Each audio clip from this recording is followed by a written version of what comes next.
Okay, welcome back to Convos with Clara. We'll be continuing with our Academia Month. And here for that, I have Professor Timke.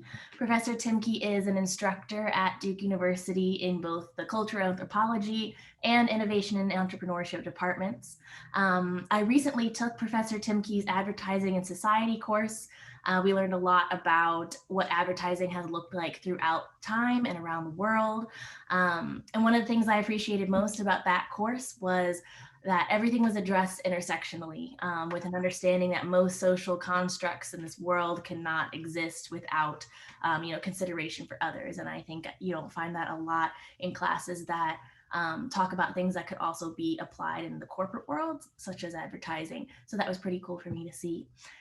Professor Timke has a lot of experience and knowledge in the field of advertising, as well as a range of understanding within other categories like philosophy, international communications, and French, which is awesome, with multiple degrees from Michigan State University, the University of Denver, and the University of Michigan. Dr. Timke has spent a lot of time developing and understanding equity-based approaches of advertising and media, which I think is awesome. So yeah, thank you for being here, Professor Timke.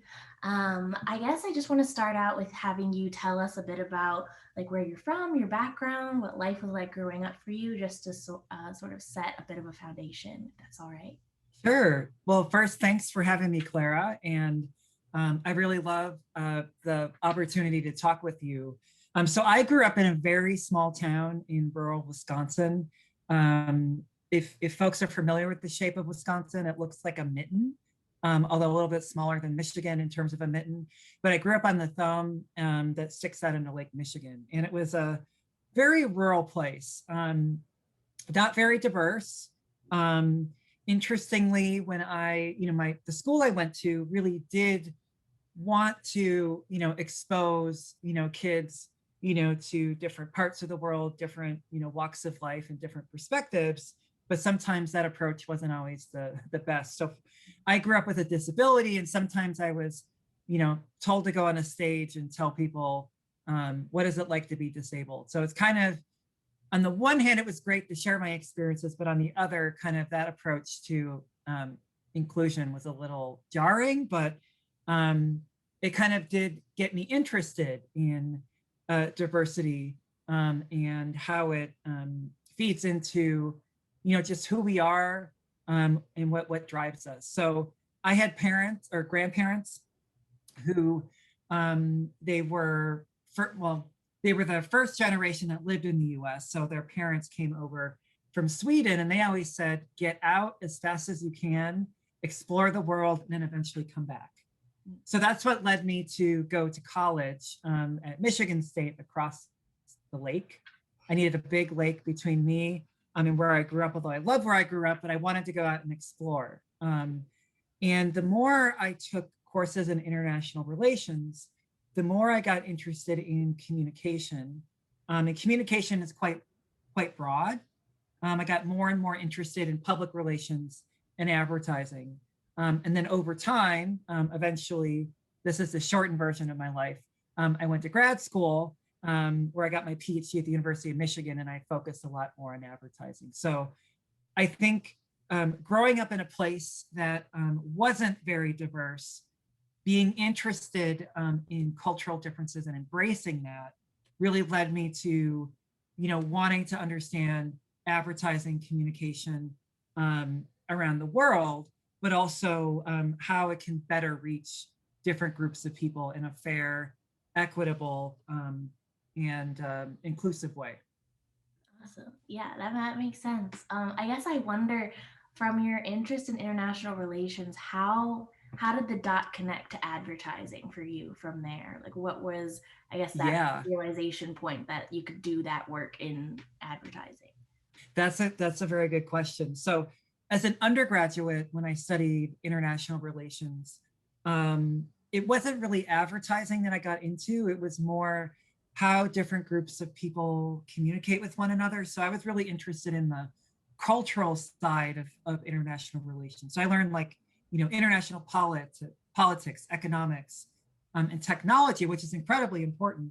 But I was like, what is going on with the cultural stuff where people come together through things like media, film, journalism, news, stuff like that.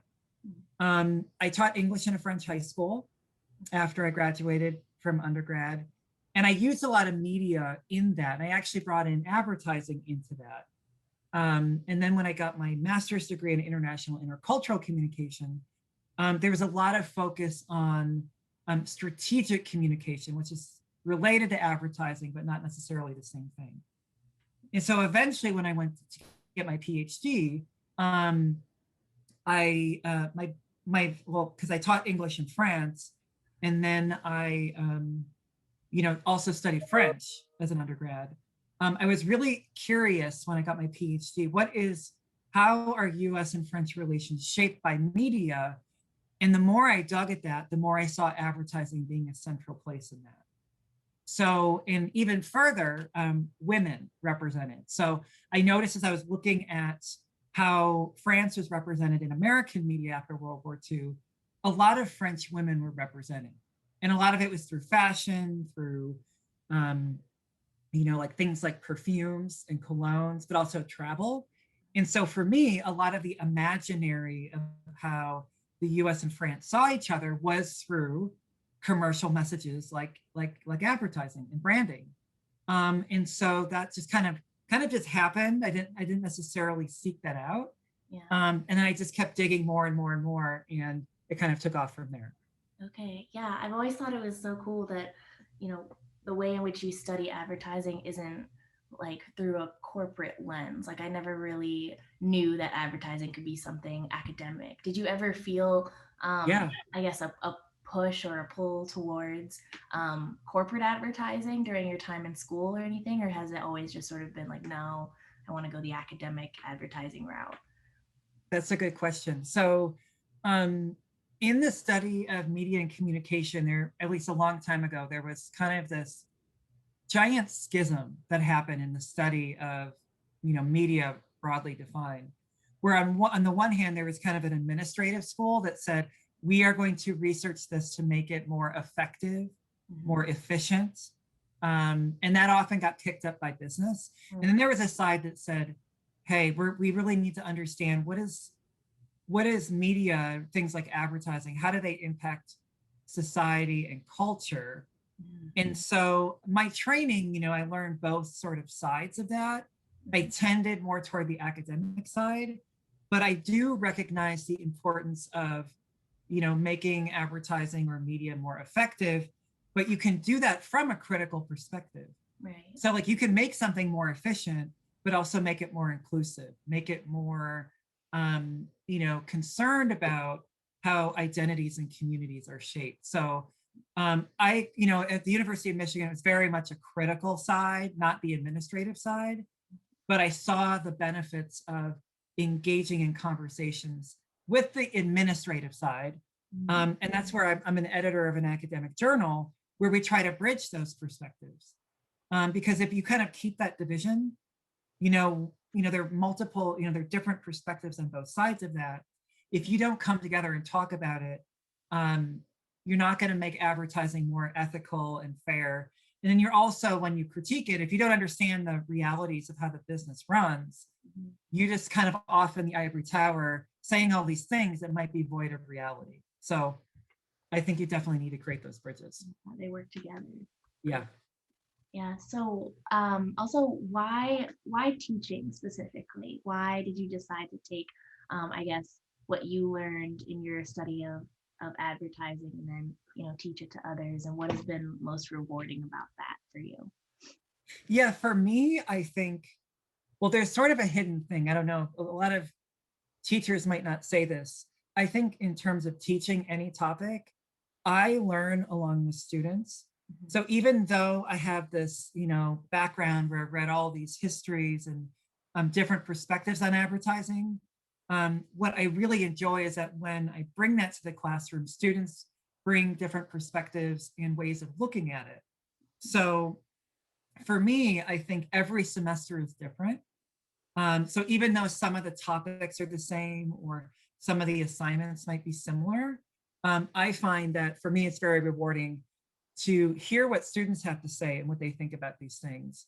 And then also to apply it eventually. Like one thing is, even though I might criticize or sound like I'm really hypercritical of advertising in the classroom, it's not that I don't think that people should go off and be advertisers or marketers.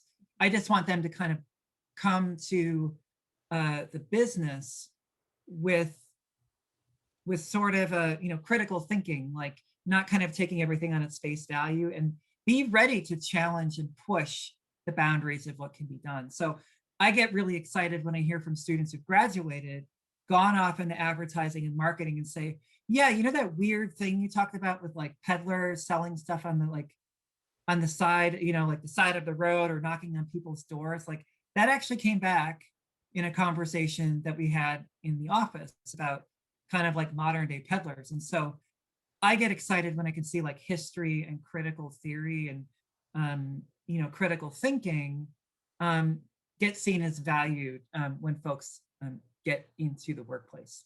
Yeah. So yeah. That's awesome. You get to see the fruits of your labors there in your students. That's cool. Do you think that there are, I know you bounced around from a few universities. You used to teach at Berkeley. I know that. Was there anything between Berkeley and Duke, or was that the transition there? So I went from Berkeley to Duke. Yeah. Okay. Do you think that there are more steps in your professional journey in that way, or is this the final destination? What's next for you? That's a good, I think just as young folks are still figuring out their journey, I still am not, I kind of feel like I've been following a golden thread that keeps pulling me. Mhm. And I say, right now I'm really excited and happy to be, working with Duke students, working at the archive. The Hartman Center at Duke is amazing. In this moment of COVID, unfortunately, we can't, really go in and dig into those archives. But, I found, the teaching of advertising and society at Duke to be incredibly fun and exciting.